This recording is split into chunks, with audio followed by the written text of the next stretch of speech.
പക്ഷേ തിരിഞ്ഞ് നോക്കിയിട്ട് പോലും എന്തുകൊണ്ട് ആ കുട്ടി ഇറങ്ങാൻ ട്രാക്കിൽ നിന്ന് പുറത്തേക്ക് പോകാൻ തയ്യാറായില്ല എന്നുള്ളതൊക്കെ എനിക്ക് ഭയങ്കര മിസ്റ്ററി ആയിട്ട് വളരെ ദുരൂഹമായിട്ട് തോന്നിയിട്ടുണ്ട്. എനിക്ക് അയാളോട് ജോലി ചെയ്യാൻ താല്പര്യമില്ലെന്ന് എഴുതിയത്. പിന്നീട് അയാൾ വേറൊരു അപകടം ഉണ്ടായ സമയത്ത് അയാളെ ഒഴിവാക്കി. ബാത്റൂമിലും AC കോച്ചുകളിലും എല്ലാം സ്മോക്ക് ഡിറ്റക്ടർ വെച്ചിട്ടുണ്ട്. അത് തീ പിടിക്കുന്ന സമയത്ത് വണ്ടി എത്രയും വേഗം നിർത്താൻ വേണ്ടിയിട്ടുള്ള സംവിധാനമാണ്.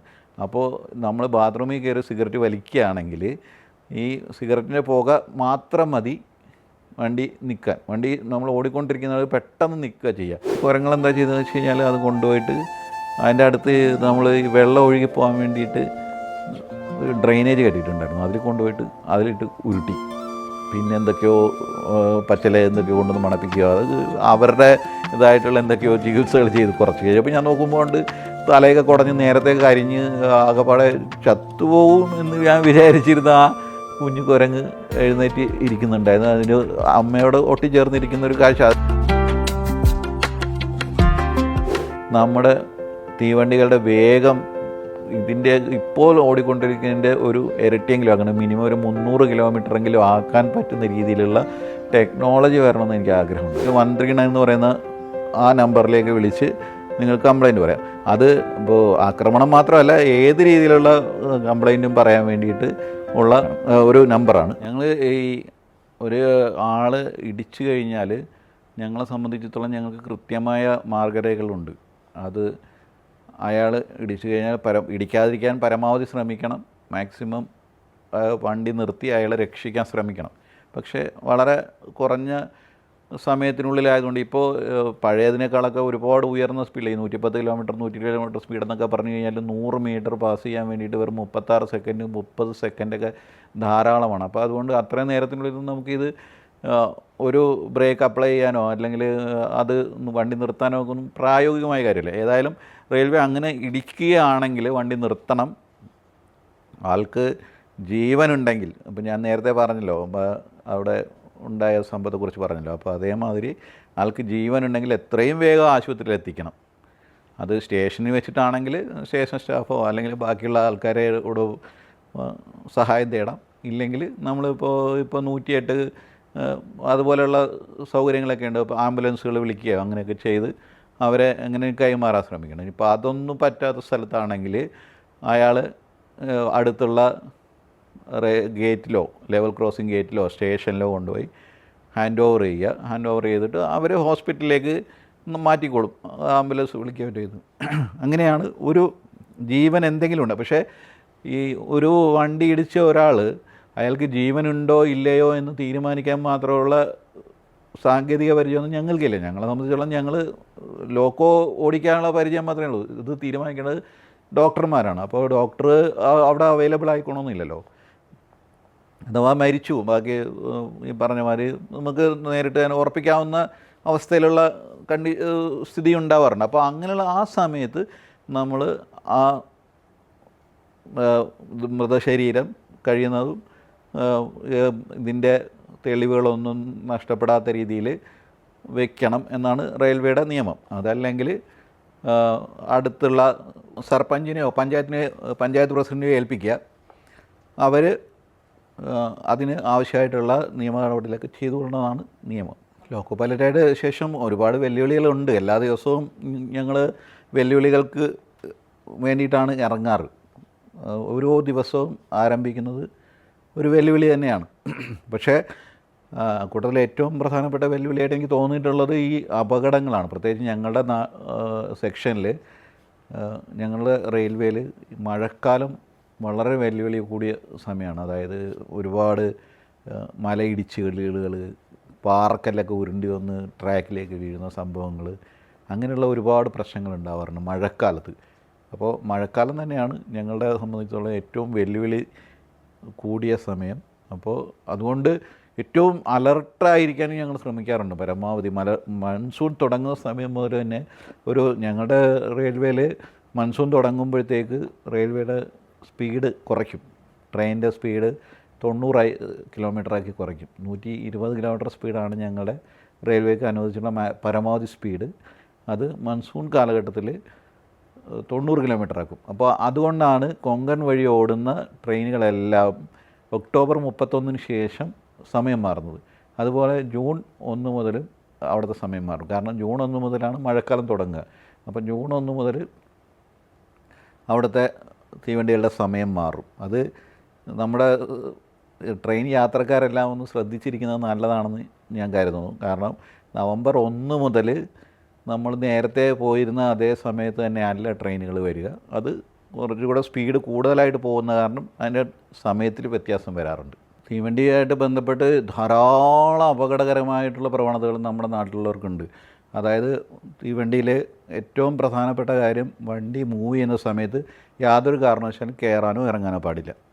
വണ്ടി നിന്ന് ഇറങ്ങാനാണെങ്കിലും കയറാനാണെങ്കിൽ ആ വണ്ടി പോട്ടെ, അടുത്ത വണ്ടിക്ക് പോകാം എന്ന് തീരുമാനിക്കുക. യാതൊരു കാരണവശാലും നമ്മുടെ ജീവിതം ബാക്കിയുള്ള അവരുടെ കയ്യിലേക്ക് വെച്ച് കൊടുക്കാൻ പാടില്ല. കാരണം ഈ കഴിഞ്ഞ ദിവസം കൂടി റീൽസിലും വീഡിയോയിലൊക്കെ വന്ന ഒരു സംഭവമുണ്ട്.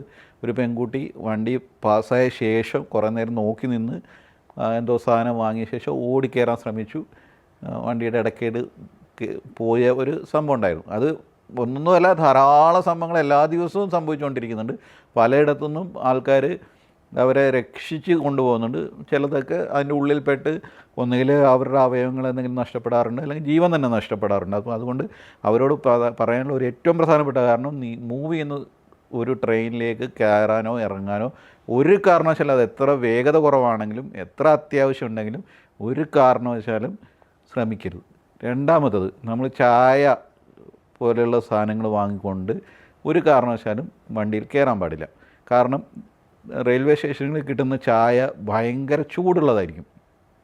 കാരണം ചായയുടെ ഒരു പ്രത്യേകത എന്താണെന്ന് വെച്ച് കഴിഞ്ഞാൽ, സാധാരണ റെയിൽവേ സ്റ്റേഷനുകളിൽ കൊടുക്കുന്ന ചായ എന്ന് പറയുന്നത് വളരെ ചൂടുള്ള പാല് അല്ലെങ്കിൽ ചൂടുള്ള വെള്ളത്തിലേക്ക് പാൽപ്പൊടിയും അതിൻ്റെ തേയിലയോ മറ്റും ഒക്കെ യോജിപ്പിച്ചുകൊണ്ടുള്ള ഒരു സംവിധാനമാണ് റെയിൽവേ സ്റ്റേഷനിൽ ഉപയോഗിക്കുക. അപ്പോൾ വളരെ കടുത്ത ചൂടുള്ള ഈ ചായയും കൈ പിടിച്ചുകൊണ്ട് നമ്മൾ മൂവ് ചെയ്യുന്ന ഒരു ട്രെയിനിലേക്ക് കയറുമ്പോൾ സ്വാഭാവികമായിട്ടും എന്ത് ചെയ്യുന്നു വെച്ച് കഴിഞ്ഞാൽ, ഈ ചായയിൽ നിന്ന് തുള്ളികൾ തെറിച്ച് നമ്മുടെ കയ്യിലേക്ക് വീഴും.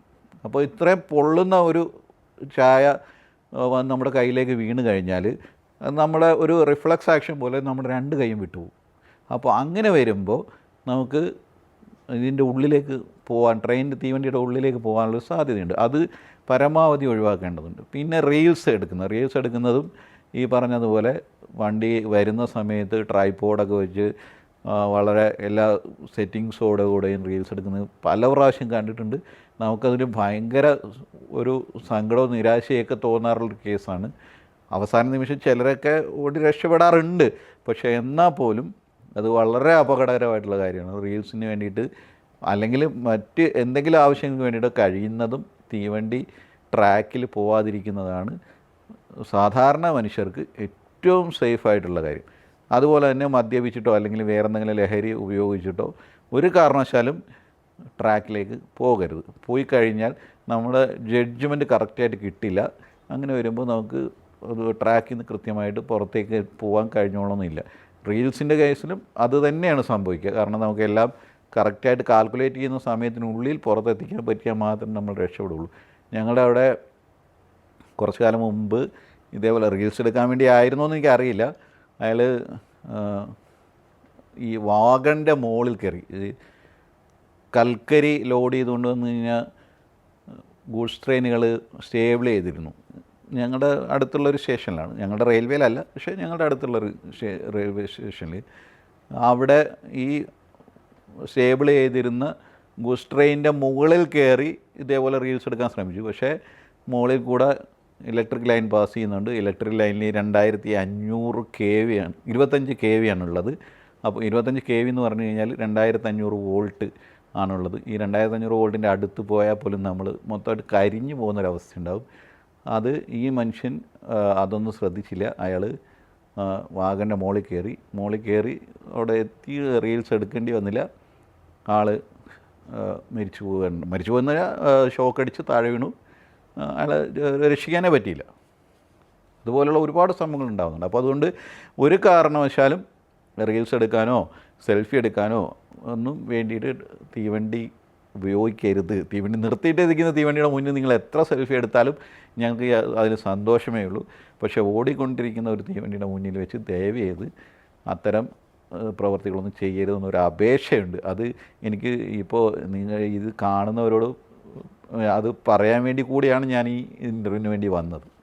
ഇപ്പോൾ കേരളത്തിൽ മൊത്തം ഇലക്ട്രിഫൈ ചെയ്യപ്പെട്ടിട്ടുണ്ട്. കേരളത്തിൽ മാത്രമല്ല, കേരളം മുതൽ ബോംബെ വരെയുള്ള എല്ലായിടത്തും ഇലക്ട്രിഫൈ ചെയ്യപ്പെട്ടിട്ടുണ്ട്. അപ്പോൾ സ്വാഭാവികമായിട്ടും അത് മുകളിൽ ഈ ഒരു നിശ്ചിത ദൂരത്തിന് മുകളിലേക്ക് നമ്മൾ പോയി കഴിഞ്ഞാൽ നമുക്ക് ഷോക്ക് അടിക്കാനും നമ്മുടെ ജീവൻ തന്നെ നഷ്ടപ്പെടാനും സാധ്യതയുണ്ട്. സാധാരണഗതിയിൽ ഞങ്ങളോടൊക്കെ പറഞ്ഞിരിക്കുന്നത് നിങ്ങൾ ട്രാക്കിലൂടെ നടന്നു പോകുമ്പോഴത്തേക്ക് കുട ഉപയോഗിക്കാൻ പോലും പാടില്ല എന്നാണ്. കുട ഉപയോഗിച്ച് കഴിഞ്ഞാൽ നമ്മുടെ കയ്യിലൊക്കെ ഷോക്ക് അടിച്ചിട്ടുള്ള സംഭവങ്ങളൊക്കെ ഉണ്ടായിട്ട് താഴെ കൂടെ നടന്നു പോകും. താഴെയാണ് നടന്നു പോകുന്നത്. പ്ലാറ്റ്ഫോമിൽ കൂടെ നടന്നു പോകുമ്പോൾ പോലും ഞങ്ങൾക്ക് ഷോക്ക് അടിക്കാറുണ്ട്. അപ്പോൾ കുട ഉപയോഗിക്കരുത്. പിന്നെ നിങ്ങൾ ഈ പ്ലാറ്റ്ഫോമിൽ മറ്റ് ഏതെങ്കിലും കാരണവശാൽ ട്രാക്കിൽ കട്ടിങ് ഒക്കെ ഉണ്ടെങ്കിൽ അവിടെയൊക്കെ പോയി നിൽക്കുക, അങ്ങനെയുള്ള സംഭവങ്ങളൊക്കെ വന്നു കഴിഞ്ഞാൽ ഒരുപാട് ഷോക്ക് അടിക്കാനുള്ള സാധ്യതകളുണ്ട്. ഞങ്ങളുടെ റെയിൽവേയിൽ റോറോ എന്ന് പറയുന്നൊരു സംവിധാനമുണ്ട്. അതായത് ലോറികൾ കയറ്റിക്കൊണ്ട് പോകുന്നൊരു സംവിധാനമാണ്. അപ്പോൾ അതിൽ എന്താണെന്ന് വെച്ച് കഴിഞ്ഞാൽ അതിന് വളരെ അധികം ദൂരമൊന്നും ഈ ഇതുമായിട്ടുണ്ടാവില്ല. OHC ലൈൻ എന്നാണ് ഞങ്ങൾ പറയുക. ഓവർഹെഡ് ഇലക്ട്രിക് ലൈൻസ് എന്നാണ് അതിന് പറയുക. ആ ഇലക്ട്രിക് ലൈനുമായിട്ടുണ്ടാവില്ല. അപ്പോൾ ഈ ലോറികളിൽ ഇരിക്കുന്ന ആൾക്കാർക്ക് ചിലപ്പോൾ ലോറിയിൽ ടാർപോളിൻ എന്തെങ്കിലും കാരണവശാൽ ഇതുമായിട്ട് മുട്ടി എന്തെങ്കിലും സ്പാർക്ക് വീണിട്ട് കത്തിയ സംവിധാനങ്ങളൊക്കെ ഉണ്ടായിട്ടുണ്ട് ഒരുപാട് പ്രാവശ്യം. അതുപോലെ അതിൽ ഈ കത്തുന്ന കാണുമ്പോൾ എന്താ സംഭവിക്കുന്നത് വെച്ച് കഴിഞ്ഞാൽ ലോറി ഡ്രൈവർ അതിലേക്ക് എങ്ങനെയെങ്കിലും കെടുത്താൻ വേണ്ടി പാഞ്ഞു വരും. അപ്പോൾ ആ അത് കെടുത്താൻ ഉള്ള പരവേശത്തിനിടയ്ക്ക് പോകുമ്പോൾ അയാളുടെ ജീവൻ അപകടത്തിലാവുന്ന അവസ്ഥയുണ്ടാവും. ഞങ്ങളുടെ അവിടെ അങ്ങനെ ഒരാൾ ഷോക്ക് അടിക്കുക, അയാളുടെ മൊത്തം ഈ സ്കിന്ന് മാറ്റി വെക്കേണ്ട അവസ്ഥയൊക്കെ ഉണ്ടായിട്ടുണ്ട്. ട്രെയിൻ എഞ്ചിന് പലതരത്തിലുള്ള പവറുകളുള്ള എഞ്ചിനുണ്ട്. ഞാൻ നേരത്തെ പറഞ്ഞല്ലോ, ഗുഡ്സ് ഓടിക്കാൻ വേണ്ടി നമുക്ക് കൂടുതൽ പവറുള്ളത് വേണം. 12,000 ഹോഴ്സ് പവർ വരെയൊക്കെയുള്ള എഞ്ചിനുകളുണ്ട്. അതുപോലെ പിന്നെ അത് ഓരോ സിസ്റ്റത്തിൽ ഇപ്പോൾ ഇലക്ട്രിക്കൽ ട്രെയിനുകൾക്കും ഡീസൽ ട്രെയിനുകൾക്കൊക്കെ വേറെ വേറെ ആയിട്ടാണുള്ളത്. അപ്പോൾ സാധാരണഗതിയിൽ 5,000 ഉണ്ട്, 3,100 അങ്ങനെ മാറി മാറി വരും. ഞങ്ങളുടെ സെക്ഷനുകളിൽ കുറേയധികം ദൂരം കാട് ആയിട്ടുള്ള സ്ഥലങ്ങളിലൂടെ കടന്നു പോകുന്നത്. പണ്ട് പ്രത്യേകിച്ച് ഈ പശ്ചിമഘട്ടത്തിൻ്റെ മലനിരകളിൽ കൂടെയാണ് കൊങ്കൺ റെയിൽവേ കടന്നു പോകുന്നത്. അപ്പോൾ കൊങ്കൺ കോസ്റ്റൽ റെയിൽവേ ആണ്.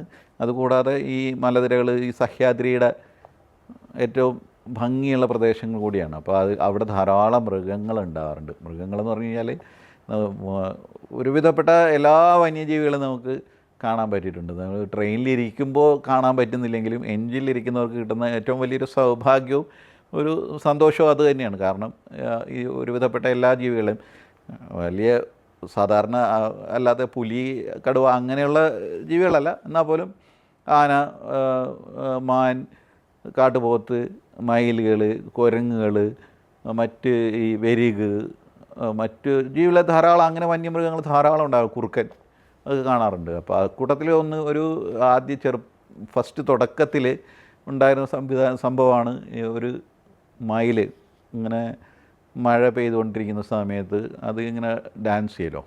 അത് മഴ പെയ്യുന്നതുകൊണ്ടല്ല അത് ഡാൻസ് ചെയ്യുന്നത്, അത് അതിൻ്റെ ഇണയെ ആകർഷിക്കാൻ വേണ്ടി ചെയ്യുന്നതാണ്.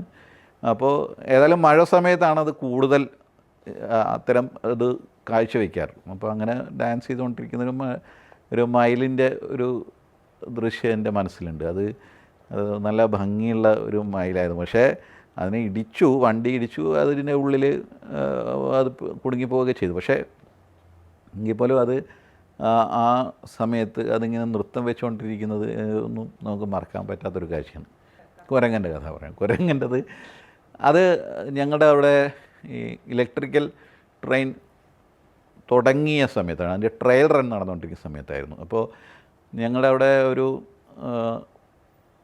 ഒരു സ്റ്റേഷനിൽ, വളരെ പ്രധാനപ്പെട്ട ഒരു സ്റ്റേഷനിൽ വെച്ചിട്ടാണ് അതിൻ്റെ ട്രയൽ റൺ തുടങ്ങിയത്. അപ്പോൾ അവിടെ എന്താ വെച്ചാൽ അതിൻ്റെ അടുത്ത് ഈ അത്തിമരങ്ങൾ ധാരാളമുണ്ട്. അത്തിമരങ്ങളിലൊക്കെ കുരങ്ങ് നമ്മുടെ പഴയ മുതലേ കുരങ്ങിനും കഥയിലെ കുരങ്ങനെ മാതിരി ഈ അത്തിമരങ്ങളിലും ബാക്കി അതുപോലെ ഈ ഉറക്കം തൂങ്ങി മരത്തിലൊക്കെ ആയിട്ട് ധാരാളം കുരങ്ങളുണ്ടായിരുന്നു. അപ്പോൾ ഈ തീവണ്ടി ഇലക്ട്രിഫൈ ചെയ്യാൻ തുടങ്ങിയതോടെ അതിന് പോർട്ടലുകളുണ്ട്. പോർട്ടലുകളെന്ന് പറഞ്ഞു കഴിഞ്ഞാൽ നിങ്ങൾ പ്രധാനപ്പെട്ട സ്റ്റേഷനിലൊക്കെ കണ്ടിട്ടുണ്ടാവും. രണ്ട് സൈഡിലും ഇങ്ങനെ ഒരു സി ഷേപ്പെന്നോ അല്ലെങ്കിൽ എന്താ പറയുക യു ഷേപ്പിലുള്ള പോൾസ് ഉണ്ടാവും. അതിൻ്റെ ഈ മാസ്റ്റുകൾ വെച്ചിട്ട്. അപ്പോൾ അതിൻ്റെ മുകളിൽ കൂടെ ഇങ്ങനെ നടന്നു പോകാൻ പറ്റും ഈ കുരങ്ങൾക്ക്. അപ്പോൾ അല്ലെങ്കിൽ പ്രാവോ അല്ലെങ്കിൽ കിളികളൊക്കെ വന്ന് കൂട് കൂട്ടലൊക്കെ ഉണ്ട്. അപ്പോൾ അതേമാതിരി ഈ ഇലക്ട്രിഫിക്കേഷൻ തുടങ്ങിയ ശേഷം ഇത് ഈ കുരങ്ങൾക്ക് അറിയില്ല, ഇത് ലൈവാണെന്നൊന്നും അറിയില്ല. അപ്പോൾ അതുങ്ങൾ അതിൻ്റെ മുകളിൽ കൂടെയൊക്കെ നടന്നു പോയെന്നും ഈ വയറുകളിൽ തൂങ്ങി കളിക്കുകയൊക്കെ ചെയ്യുമായിരുന്നു. അപ്പോൾ ട്രയലിൻ്റെ സമയത്ത് വണ്ടി കൊണ്ടുവന്ന് കഴിഞ്ഞപ്പോഴേക്ക് ഞങ്ങൾ ഇത് ലൈവാക്കിയപ്പോഴത്തേക്ക് ഏതോ ഒരു കുഞ്ഞു കൂട്ടിക്കുരങ്ങനാണ് അത് തീവണ്ടിയിൽ ടച്ചായി. തീവണ്ടിയായിട്ട് ടച്ചായില്ലായിരുന്നെങ്കിൽ അതിന് കുഴപ്പമൊന്നും ഉണ്ടാവില്ലെന്ന്. പക്ഷെ തീവണ്ടിയുടെ എൻജിനുമായിട്ട് അതിന് ടച്ചായപ്പോൾ പെട്ടെന്ന് വണ്ടിയുടെ OHE മീൻസ് പവർ കട്ടായിപ്പോയി. അപ്പോൾ ഒരു ചെറിയൊരു തീനാളം ഉണ്ടായി, ടപ്പെന്നൊരു സൗണ്ട് വന്നു. അപ്പോൾ വണ്ടി ഇതാവുകയും ചെയ്തു. അപ്പോൾ ഞാനാകെ പേടിച്ചു പോയി. കാരണം നമ്മളിപ്പോൾ ട്രയൽ കൂടെ ആയതുകൊണ്ട് നമുക്ക് ആ കാര്യമായ എക്സ്പീരിയൻസ് ഒന്നും ഇല്ല, തുടക്കമല്ലേ. അപ്പോൾ നമ്മുടെ എന്തെങ്കിലും കുഴപ്പമാണെന്ന് വിചാരിച്ചാൽ ബേജാറായി. പക്ഷേ അത് നോക്കിയപ്പോൾ നമ്മൾ അങ്ങനെ ചെയ്ത് പ്രത്യേകിച്ച് അങ്ങനെ എന്തെങ്കിലും തെറ്റായിട്ടുള്ള രീതിയിലൊന്നും ചെയ്തിട്ടുമില്ല. ഏതായാലും കുറച്ച് കഴിഞ്ഞപ്പോൾ പിന്നെയും കറണ്ട് വന്നു കഴിഞ്ഞപ്പോൾ അപ്പോൾ അതിനിടയ്ക്ക് ഞാൻ എൻ്റെ അസിസ്റ്റൻ്റ് ലോക്കോപ്പൈലറ്റിനെ പറഞ്ഞു വിട്ടു, എന്തെങ്കിലും ഇനിയിപ്പോൾ അവിടെ എന്തെങ്കിലും കത്തുകയോ അല്ലെങ്കിൽ ഒരു കരിഞ്ഞ മണമൊക്കെ വന്നിരുന്നു. അപ്പോൾ എന്താണ് പ്രശ്നം എന്തെങ്കിലും ഉണ്ടോ എന്ന് നോക്കാൻ വേണ്ടി എൻജിൻ ടെസ്റ്റ് ചെയ്യാൻ വേണ്ടി പറഞ്ഞു വിട്ടു. അപ്പോൾ അയാൾ പോയി നോക്കിയിട്ട് പറഞ്ഞു അത് സാറൊന്ന് വരാൻ പറഞ്ഞു. ചെന്ന് നോക്കുമ്പോൾ ഒരു വാല് മാത്രം തൂങ്ങി കിടക്കുന്നുണ്ട്. അപ്പോൾ ശരിക്കും പറഞ്ഞാൽ ഈ ഒരു കാരണവശാലും ചെയ്യാൻ പാടില്ലാത്തതാണ്. പക്ഷേ ഞങ്ങൾക്ക് സ്ട്രിക്റ്റ് ഓർഡർ തന്നിട്ടുള്ളതാണ്, നമ്മളങ്ങനെ ഇതിൽ മുകളിൽ കിടക്കുന്നതിലും ടച്ച് ചെയ്യാനൊന്നും പാടില്ലെന്ന്. പക്ഷേ ഞാനത് ആ വാലി പിടിച്ച് വലിച്ചു. പക്ഷേ വാലി പിടിച്ച് വലിച്ചിട്ടൊന്നും വരുന്നൊന്നുമില്ല, വളരെ സ്റ്റിഫായിട്ട് കിടക്കുന്നുണ്ട്. കുറച്ച് കഴിഞ്ഞിട്ട് കറണ്ട് വന്നു. കറണ്ട് വരുന്നതിന് മുമ്പ് തന്നെ ടപ്പെന്ന് വീണ്ടും ഒരു സൗണ്ട് കേട്ടു. അപ്പോൾ നോക്കുമ്പോൾ ഈ കുരങ്ങിൻ്റെ ബാക്കിയുള്ള ഒരു കൂട്ടം അപ്പുറത്തുണ്ട്. അവർ ക്രീ എന്നൊക്കെ പറഞ്ഞ് വളരെ സൗണ്ടൊക്കെ ഉണ്ടാക്കുന്നുണ്ട്. ഭയങ്കര നമ്മളിപ്പോൾ കാക്കകൾ കൂടുന്ന പോലെ തന്നെ ഏതാണ്ട് അതേ ഒരു സ്വഭാവമുള്ള ഒരു ജീവികളാണ് ഈ കുരങ്ങൾ. അപ്പോൾ അവിടെ അവർ ബഹളമൊക്കെ ഉണ്ടാക്കിക്കൊണ്ടിരിക്കുന്നുണ്ട്. അപ്പോൾ ഈ ഒച്ച കേട്ടപ്പോൾ നോക്കുമ്പോൾ എന്താണെന്ന് വെച്ച് കഴിഞ്ഞാൽ ഇത് ഈ കുരങ്ങിൻ്റെ കുട്ടിയെ അതിൻ്റെ അമ്മ എടുത്തിട്ട് പുറത്തേക്ക് ചാടുക ചെയ്തു. അപ്പോൾ അതിൻ്റെ രോമം മുഴുവൻ കരിഞ്ഞു പോയി, അതിൻ്റെ ബോഡിയിലും ശരിക്കും മൊത്തം കരിഞ്ഞ് ആകെ നാശമായിട്ടുണ്ട്. പക്ഷേ ഈ കുരങ്ങളെന്താ ചെയ്തതെന്ന് വെച്ച് കഴിഞ്ഞാൽ അത് കൊണ്ടുപോയിട്ട് അതിൻ്റെ അടുത്ത് നമ്മൾ ഈ വെള്ളം ഒഴുകി പോകാൻ വേണ്ടിയിട്ട് ഒരു ഡ്രെയിനേജ് കെട്ടിയിട്ടുണ്ടായിരുന്നു, അതിൽ കൊണ്ടുപോയിട്ട് അതിലിട്ട് ഉരുട്ടി. പിന്നെ എന്തൊക്കെയോ പച്ചില എന്തൊക്കെയോ കൊണ്ടുവന്ന് മണപ്പിക്കുക, അത് അവരുടെ ഇതായിട്ടുള്ള എന്തൊക്കെയോ ചികിത്സകൾ ചെയ്ത് കുറച്ച് കഴിഞ്ഞപ്പോൾ ഞാൻ നോക്കുമ്പോൾ ഉണ്ട് തലയൊക്കെ കുടഞ്ഞ് നേരത്തെ കരിഞ്ഞ് ആകെപ്പാടെ ചത്തുപോകും എന്ന് ഞാൻ വിചാരിച്ചിരുന്ന ആ കുഞ്ഞു കുരങ്ങ് എഴുന്നേറ്റ് ഇരിക്കുന്നുണ്ടായിരുന്നു. അതിന് അമ്മയോട് ഒട്ടിച്ചേർന്നിരിക്കുന്ന ഒരു കാഴ്ച. അതിന് ഞങ്ങളുടെ ജോലിക്ക് വേണ്ടി പോയി. പക്ഷേ എന്നാലും എനിക്ക് ഭയങ്കര എന്നെ അത്ഭുതപ്പെടുത്തിയൊരു കാര്യമാണ്. കാരണം എന്നെ മാത്രമല്ല എൻ്റെ കൂടെ ഉണ്ടായിരുന്ന എല്ലാവരെയും അത്ഭുതപ്പെടുത്തിയ കാര്യമാണ്. ഇത്രയും വലിയ വോൾട്ടേജുള്ള ഒരു ഇലക്ട്രിക് ലൈനിൽ പോയി ടച്ച് ചെയ്ത് അത്രയും തീയും പുകയൊക്കെ വന്ന ശേഷവും അതിന് എങ്ങനെയൊക്കെയോ അതിൻ്റെ ജീവൻ തിരിച്ചു കിട്ടിയ ഒരു സംഭവം എന്നെ ഭയങ്കരമായിട്ട് അത്ഭുതപ്പെടുത്തിയ സംഭവമാണ്. നമ്മൾ മനുഷ്യരെ സംബന്ധിച്ചിടത്തോളം അങ്ങനെ സംഭവിക്കാനേ പോകുന്നില്ല. അത് പല പ്രാവശ്യം നമുക്ക് മനസ്സിലായിട്ടുള്ളതും നമ്മൾക്ക് അനുഭവപ്പെട്ടിട്ടുള്ളതാണ്. പക്ഷേ ജീവികൾക്ക് ദൈവമോ അല്ലെങ്കിൽ അങ്ങനെ ഒരു ദിവ്യശക്തി നൽകിയിട്ടുണ്ട് എന്നാണ് എനിക്ക് തോന്നുന്നത്.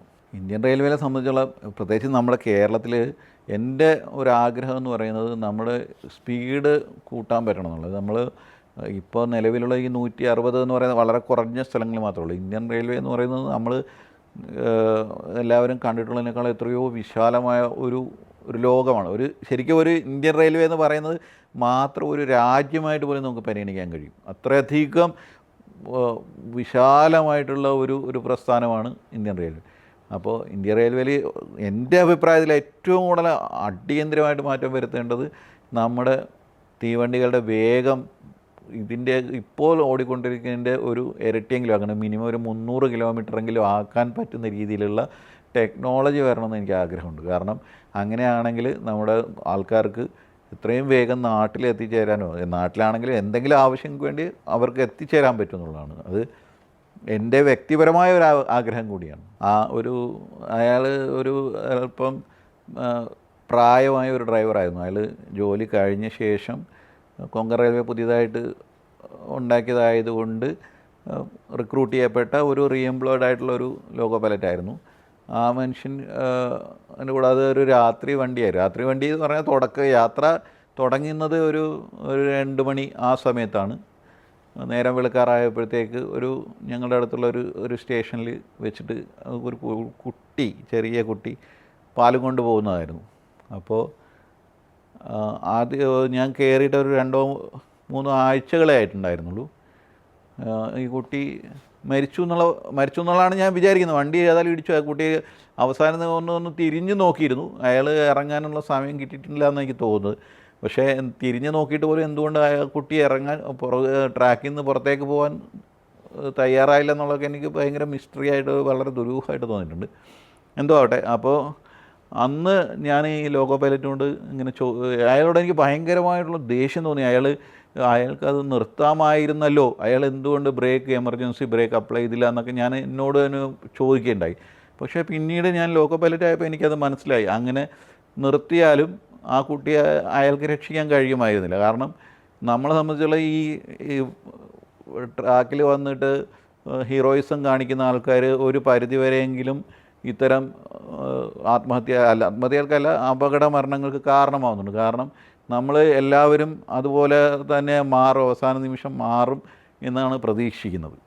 പക്ഷേ നിർഭാഗ്യവശാൽ ചിലർ ഇതിൽ പെട്ടുപോകാറുണ്ട്. അപ്പോൾ അത് നമുക്ക് എപ്പോഴും ആൻറ്റിസിപ്പേറ്റ് ചെയ്യാൻ കഴിയില്ല. നമുക്ക് അങ്ങനെ ആണെങ്കിൽ ഇപ്പോൾ അവസാന നിമിഷം നമ്മൾ ഇയാളെ മാറില്ല എന്ന് ഉറപ്പാക്കി കഴിഞ്ഞ് നമ്മൾ എമർജൻസി ബ്രേക്ക് ചെയ്താൽ പോലും നമുക്ക് നേരത്തെ പറഞ്ഞ പോലെ ഒരു 700 മീറ്റർ അപ്പുറത്തായിരിക്കും വണ്ടി പോയി നിൽക്കുക. അതിനുള്ളിൽ അയാൾ എന്തായാലും അതിൽ പെട്ടുപോയിട്ടുണ്ടാകും. ചിലപ്പോൾ സ്പീഡ് കുറഞ്ഞുകൊണ്ട് അയാൾ രക്ഷപ്പെട്ടെന്ന് വരാം. എന്നാൽ പോലും അവർക്ക് ഞാൻ നേരത്തെ പറഞ്ഞ ആ ഒരു സംഭവത്തിലെ മാതിരി അവർക്ക് എന്തെങ്കിലും അംഗഭംഗങ്ങളൊക്കെ ഉണ്ടാവും.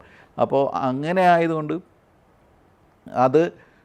അത്തരം സംഭവങ്ങൾ ഒഴിവാക്കാൻ ഞങ്ങൾക്ക് മാർഗ്ഗമൊന്നുമില്ല. അതേകൊണ്ട് അയാളോട്, ഈ ലോക്കോ പൈലറ്റിനോട് എനിക്ക് ശരിക്കും ഭയങ്കര ദേഷ്യം ഉണ്ടായിരുന്നു. ഞാൻ അയാളോട് പിന്നീട് വർക്ക് ചെയ്യാൻ തയ്യാറായില്ല. ഞാൻ അവിടെ പോയി എനിക്ക് അയാളോട് ജോലി ചെയ്യാൻ താല്പര്യമില്ലെന്ന് എഴുതി കൊടുക്കുകയത്. പിന്നീട് അയാൾ വേറൊരു അപകടം ഉണ്ടായ സമയത്ത് അയാളെ ഒഴിവാക്കി.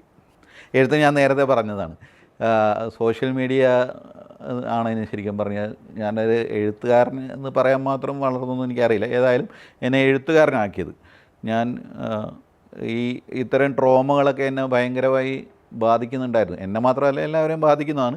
പക്ഷേ ഞാൻ കുറച്ചുകൂടി സെൻസിറ്റീവായിട്ടുള്ള ഒരാളായതുകൊണ്ട് എന്നെ അതൊക്കെ ബാധിക്കുന്നുണ്ടായിരുന്നു. ഈ അനിശ്ചിതത്വങ്ങളും അപകട മരണങ്ങളും ബാക്കിയുള്ള ജോലിയുമായി ബന്ധപ്പെട്ട അനിശ്ചിതത്വങ്ങളെല്ലാം എന്നെ ബാധിക്കുന്നുണ്ടായിരുന്നു. അപ്പോൾ അതിൽ നിന്ന് ഒരു നടപ്പ് എന്നുള്ള രീതിക്കാണ് ഞാൻ സോഷ്യൽ മീഡിയയിൽ ആക്റ്റീവായത്. ആ സോഷ്യൽ മീഡിയയിൽ ആക്റ്റീവായപ്പോൾ ഇതേപോലെ റെയിൽവേയായിട്ട് ബന്ധപ്പെട്ട കുറേ കുറിപ്പുകളുണ്ടായിരുന്നു. പക്ഷേ ഞാൻ ആദ്യം എഴുതിയത് കഥകളാണ്. അപ്പോൾ ഞാൻ ശരിക്കും 5 പുസ്തകങ്ങൾ എഴുതിയിട്ടുണ്ട്. 5 പുസ്തകങ്ങളിൽ ആപ്പിൾ എന്ന് പറയുന്നൊരു പുസ്തകമാണ് ആദ്യം എഴുതിയത്. അത് മുഴുവൻ കഥകളായിരുന്നു. അതിൽ റെയിൽവേയായിട്ട് ബന്ധപ്പെട്ട യാതൊരു സംഭവങ്ങളും ഉണ്ടായിരുന്നില്ല. വെറും സാധാരണ ഇതിലൊക്കെ മാഗസിനിലൊക്കെ അച്ചടിച്ച് വരുന്ന കഥകളായിരുന്നു. ആപ്പിളിന് ശേഷം പന്തലാസ എന്ന് പറഞ്ഞ ഒരു കഥ സമാഹാരം വീണ്ടും ഇറക്കി. അതിനുശേഷം മൂന്നാമത് ഇറക്കിയത് ആണ് തീവണ്ടി യാത്രകൾ എന്ന് പറയുന്ന പുസ്തകം. തീവണ്ടി യാത്രകൾ എന്ന് പറയുന്ന പുസ്തകത്തോടൊപ്പം തന്നെ ആ സമയത്ത് തന്നെ എഴുതിയിരുന്ന കുരുവികളുടെ റിപ്പബ്ലിക് എന്ന് പറയുന്ന ഒരു പുസ്തകം കൂടി ഉണ്ടായിരുന്നു. അതാണ് ആദ്യം പുറത്തിറങ്ങിയത്. തീവണ്ടി യാത്രകൾ കോവിഡിൻ്റെ സമയത്താണ് പുറത്തിറങ്ങുന്നത്. കോവിഡ് ആയതുകൊണ്ട് കുറച്ച് താമസിച്ചു അത് പുസ്തകം പുറത്തേക്ക് എത്താൻ വേണ്ടിയിട്ട്. തീവണ്ടി യാത്രകൾ സാമാന്യം നന്നായി വായിക്കപ്പെട്ടു പോയിരുന്നു. ബാക്കിയുള്ള പുസ്തകങ്ങളും വായിക്കപ്പെട്ടു. പക്ഷേ ഈ തീവണ്ടി യാത്രകളാണ് കുറച്ചുകൂടി കൂടുതൽ വായിക്കപ്പെട്ടത്. അത് നമ്മുടെ ഇത്തരം ദുരന്തങ്ങളോ അല്ലെങ്കിൽ ഇത്തരം ദുരനുഭവങ്ങളെ മറക്കാൻ വേണ്ടിയിട്ടുള്ള ഒരു വഴിയായി കൂടിയാണ് ഞാൻ എഴുത്തിനെ കാണുന്നത്. ലോക്കോ പൈലറ്റ് എന്നുള്ള രീതിക്ക് ഞാൻ നേരത്തെ പറഞ്ഞല്ലോ, റെയിൽവേയിൽ നമ്മൾ യാത്രക്കാരോട് ആണ് പറയാനുള്ളത്. മറ്റ് ആരോടും നമുക്ക് പറയാനില്ല. യാത്രക്കാരെ സംബന്ധിച്ചിടത്തോളം റെയിൽവേയിലെ ഏറ്റവും ഇമ്പോർട്ടൻ്റ് ആയിട്ടുള്ള ഏറ്റവും പ്രധാനപ്പെട്ട അതിഥികളെന്ന് പറയുന്നത് യാത്രക്കാർ തന്നെയാണ്. യാത്രക്കാർക്ക് അവരുടെ സുരക്ഷിതത്വം തന്നെയാണ് ഞങ്ങളുടെ ഏറ്റവും പ്രധാനപ്പെട്ട ലക്ഷ്യവും. അപ്പോൾ അതുകൊണ്ട് പരമാവധി അവർക്ക് നല്ല സേവനം നൽകാൻ ഞങ്ങളെ സംബന്ധിച്ചോളം ഞങ്ങൾക്ക് റെയിൽവേയിൽ ഇപ്പോൾ ഒരുപാട് പേർക്ക് റെയിൽവേയെ പറ്റി ധാരാളം അബദ്ധധാരണകളുണ്ട്. ഇപ്പോൾ വണ്ടിയുടെ ഉള്ളിൽ ലൈറ്റ് ഇല്ലെങ്കിൽ, വണ്ടിയുടെ ഉള്ളിൽ മറ്റ് വെള്ളം ഇല്ലെങ്കിൽ ഒക്കെ പലരും വന്നിട്ട് ഞങ്ങളോട് പരാതി പറയാറുണ്ട്. അപ്പോൾ അവരോട് ഇങ്ങനെ പരാതികളൊന്നും ഞങ്ങൾക്ക് പരിഹരിച്ചു കൊടുക്കാൻ കഴിയാറില്ല. പക്ഷേ അവരുടെ സുരക്ഷിതമായിട്ട് ബന്ധപ്പെട്ട കാര്യങ്ങളിൽ മാത്രമേ നമുക്ക് എന്തെങ്കിലും ചെയ്യാൻ പറ്റുള്ളൂ. അതിൽ എനിക്ക് അവരോട് പറയാനുള്ള ഏറ്റവും പ്രധാനപ്പെട്ട കാര്യം, കഴിയുന്നതും നിങ്ങൾ വണ്ടി ഓടിക്കൊണ്ടിരിക്കുന്ന സമയത്ത് അതിലേക്ക് കയറുന്നത് പോലെ, അതുപോലെ ഈ തീവണ്ടി പോകുന്ന സ്ഥലങ്ങളിൽ സെൽഫി എടുക്കുക, റീൽസ് എടുക്കുക, അതുപോലുള്ള കാര്യങ്ങൾ പരമാവധി ഒഴിവാക്കുക. മാക്സിമം സേഫായിരിക്കുക, പരമാവധി സുരക്ഷിതത്വത്തിന് വേണ്ടിയിട്ട് ശ്രമിക്കുക എന്നുള്ളതാണ് എനിക്ക് പറയാനുള്ളത്. ചെയിൻ വലിക്കുന്നത് ശരിക്കും കാരണമില്ലാതെ വലിക്കുന്ന ധാരാളം പേരുണ്ട്. അതായത് സ്വന്തം എവിടെയെങ്കിലും ഇറങ്ങാൻ വേണ്ടിയിട്ടോ, അല്ലെങ്കിൽ വേറെ എന്തെങ്കിലും ദേശത്തിൻ്റെ പുറത്തോ, അല്ലെങ്കിൽ കിടക്കുന്ന വഴിക്ക് ഈ എന്തെങ്കിലും ജെർക്ക് വന്നിട്ട് വലിക്കുന്നത്, അങ്ങനെയുള്ള സംഭവങ്ങളൊക്കെ ഉണ്ട്. പക്ഷേ അങ്ങനെ അല്ലാതെ ധാരാളം പേര് ചെയിൻ വലിക്കാറുണ്ട്. അപ്പോൾ ആ സമയത്ത് നമുക്ക് ഇപ്പോഴത്തെ നിലവിലുള്ള സാഹചര്യത്തിൽ ചെയിൻ വലിച്ചു കഴിഞ്ഞാൽ ഉടനെ തന്നെ വണ്ടി നിൽക്കുന്ന രീതിയാണല്ലോ. നേരത്തെ ഉണ്ടായിരുന്നത് ചെയിൻ വലിച്ച് കഴിഞ്ഞാൽ എൻജിനിൽ അതിൻ്റെ സിഗ്നൽ കിട്ടുമായിരുന്നു. അപ്പോൾ ഡ്രൈവർ നിർത്തിക്കൊണ്ടിരുന്ന രീതിയാണ് നേരത്തെ ഉണ്ടായിരുന്നത്. പക്ഷേ ഇപ്പോൾ അങ്ങനെയല്ല. ഇപ്പോൾ നമ്മൾ ചെയിൻ വലിക്കുകയാണെങ്കിൽ ആ ഓൺ ദ സ്പോട്ടിൽ തന്നെ ഡ്രൈവർ നിർത്തിയാലും ഇല്ലെങ്കിലും വണ്ടി നിൽക്കുന്ന രീതിയിലുള്ള സംവിധാനങ്ങളുണ്ട്. ഇപ്പോൾ ഈ സ്മോക്കിങ്ങിന് ആയിട്ട് ബന്ധപ്പെട്ട കുറേ പ്രശ്നങ്ങൾ ഞങ്ങൾക്ക് ഉണ്ടാവാറുണ്ട്. അതായത് ഇപ്പോൾ നമ്മൾ സാധാരണ ആൾക്കാർ പുക വലിക്കുന്ന ശീലമുള്ളവരുണ്ടല്ലോ, അവർ ട്രെയിനിൽ കയറിയിട്ട് പുക വലിക്കാറുണ്ട്. അപ്പോൾ അത് ഭയങ്കര പ്രശ്നമായിട്ട് ഞങ്ങൾക്ക് ഈയിടെയായിട്ട് വന്നു തുടങ്ങിയിട്ടുണ്ട്. ബാത്റൂമിലും AC കോച്ചുകളിലും എല്ലാം സ്മോക്ക് ഡിറ്റക്ടർ വെച്ചിട്ടുണ്ട്. അത് തീ പിടിക്കുന്ന സമയത്ത് വണ്ടി എത്രയും വേഗം നിർത്താൻ വേണ്ടിയിട്ടുള്ള സംവിധാനമാണ്. അപ്പോൾ നമ്മൾ ബാത്റൂമിൽ കയറി സിഗരറ്റ് വലിക്കുകയാണെങ്കിൽ ഈ സിഗരറ്റിൻ്റെ പുക മാത്രം മതി വണ്ടി നിൽക്കാൻ. വണ്ടി നമ്മൾ ഓടിക്കൊണ്ടിരിക്കുന്നത് പെട്ടെന്ന് നിൽക്കുക ചെയ്യുക. അത് എവിടെ നിന്നാണ് നിന്നത്, എന്തുകൊണ്ടാണ് നിന്നത് എന്ന് പോലും ഞങ്ങൾക്ക് അറിയാൻ പറ്റാത്ത രീതിയിൽ റീസെറ്റ് ആവുകയും ചെയ്യും. അപ്പോൾ അതുകൊണ്ട് ട്രെയിനിൽ ബാത്റൂമിൽ പോയിരുന്ന് സിഗരറ്റ് വലിക്കുന്ന പോലെയുള്ള, അതുപോലെ ഈവൻ കോച്ചിൻ്റെ പുറത്ത് നിന്ന് ആണെങ്കിലും അകത്ത് ആണെങ്കിലും AC കോച്ചുകളിലൊക്കെ സ്മോക്ക് ഡിറ്റക്ടർ വെച്ചിട്ടുണ്ട്. അപ്പോൾ അങ്ങനെയുള്ളതുകൊണ്ട് പരമാവധി സ്മോക്കിംഗ് ഒഴിവാക്കണം. കാരണം എന്ന് വെച്ചാൽ ഈ പുക ചെന്ന് തട്ടിയാൽ മാത്രം മതി. അത് ഡിറ്റക്റ്റ് ചെയ്യുമ്പോൾ അതിന് തീ പിടിച്ചു എന്നാണ്, ആ ഇലക്ട്രോണിക് ഐറ്റമാണ്, അതുകൊണ്ട് അതിന് അറിയുന്നുണ്ടാവില്ല. അപ്പോൾ നമ്മൾ പുക വലിച്ചാൽ വണ്ടി നിൽക്കാനുള്ള സാധ്യതയുണ്ട്. അപ്പോൾ പരമാവധി പുകവലി പോലുള്ള സംവിധാനങ്ങൾ ഈവൻ ബാത്റൂമിൽ പോലും ഒഴിവാക്കുന്നതാണ് നല്ലത്. റെയിൽവേ നിയമപ്രകാരം പുകവലി റെയിൽവേ സ്റ്റേഷൻ്റെയോ ട്രെയിനിൻ്റെയോ പരിസരങ്ങളിൽ വെച്ച് നടത്തിയാൽ അത് ക്രിമിനൽ കുറ്റമാണ്. പിഴയും തടവ് ശിക്ഷയൊക്കെ കിട്ടാനുള്ള സാധ്യതയുണ്ട്. അപ്പോൾ അതുകൊണ്ട് അത് ഒഴിവാക്കേണ്ടതാണ്. സ്ത്രീകളുടെ നേരെയുള്ള റെയിൽവേ ഒരുപാട് പ്രധാനപ്പെട്ട സുരക്ഷിതത്വത്തിന് വേണ്ടി ശ്രമിക്കുന്ന, അവർക്ക് പ്രത്യേകമായിട്ട് ലേഡീസ് കമ്പാർട്ട്മെൻറ്റുകളൊക്കെ കൊടുക്കുന്നുണ്ട്. അത് കൂടാതെ തന്നെ ഈ ആരാണെങ്കിലും സ്ത്രീകളാണെങ്കിൽ പ്രത്യേകിച്ചും 139 എന്ന് പറയുന്ന നമ്പർ ഡയൽ ചെയ്യുക എന്നുള്ളതാണ് ഏറ്റവും പ്രധാനപ്പെട്ട കാര്യം. കാരണം RPFൻ്റെ നമ്പറുകൾ എല്ലാ കോച്ചുകളിലും ഒട്ടിച്ച് വെച്ചിട്ടുണ്ടാവാം. അതിലേക്ക് ഡയൽ ചെയ്തപ്പോൾ അഥവാ കിട്ടിയില്ലെങ്കിൽ 139 എന്ന് പറയുന്ന ആ നമ്പറിലേക്ക് വിളിച്ച് നിങ്ങൾക്ക് കംപ്ലയിൻറ്റ് പറയാം. അത് ഇപ്പോൾ ആക്രമണം മാത്രമല്ല, ഏത് രീതിയിലുള്ള കംപ്ലയിൻറ്റും പറയാൻ വേണ്ടിയിട്ട് ഉള്ള ഒരു ആപ്ലിക്കേഷനാണ്, ഒരു നമ്പറാണ്. അതുപോലെ റെയിൽ മദത് എന്ന് പറയുന്ന ഒരു ആപ്പ് കൂടി റെയിൽവേ ഇപ്പോൾ പുതിയതായിട്ട് കൊടുത്തിട്ടുണ്ട്. അതിൽ നമ്മൾ കംപ്ലയിൻറ്റ് ചെയ്യുകയാണെങ്കിൽ ഏറ്റവും എഫിഷ്യൻ്റായിട്ട് ഇന്ത്യയിൽ തന്നെ ഇത്രയും വളരെ എളുപ്പത്തിലും വളരെ എഫിഷ്യൻ്റായിട്ടും വർക്ക് ചെയ്യുന്ന വേറെ ഒരു കസ്റ്റമർ സപ്പോർട്ട് സംവിധാനവും ഇല്ല. അതുകൊണ്ട് നിങ്ങൾക്ക് എന്ത് റെയിൽവേ ആയിട്ട് ബന്ധപ്പെട്ടിട്ടുള്ള എന്ത് ബുദ്ധിമുട്ടുകളുണ്ടെങ്കിലും ഏറ്റവും ആദ്യം 139ലേക്കോ അല്ലെങ്കിൽ റെയിൽ മദത് എന്ന് പറയുന്ന ആപ്പിലേക്കോ, ആപ്ലിക്കേഷനിലോ അല്ലെങ്കിൽ പോർട്ടലിലേക്കോ, വെബ്സൈറ്റിലേക്കോ നിങ്ങളുടെ പരാതികൾ അപ്ലോഡ് ചെയ്യുക. ഉറപ്പായിട്ടും ഒരു കാലതാമസവും ഇല്ലാതെ അതിനുള്ള പരിഹാരം ഉണ്ടാവും. അക്കാര്യത്തിൽ ഇപ്പോൾ ഒരു സംശയം വേണ്ട. ഇന്ത്യയിൽ ഏറ്റവും എഫിഷ്യൻ്റ് ആയിട്ട് പ്രവർത്തിക്കുന്ന സംവിധാനമാണ് ഈ റെയിൽ എന്നത്.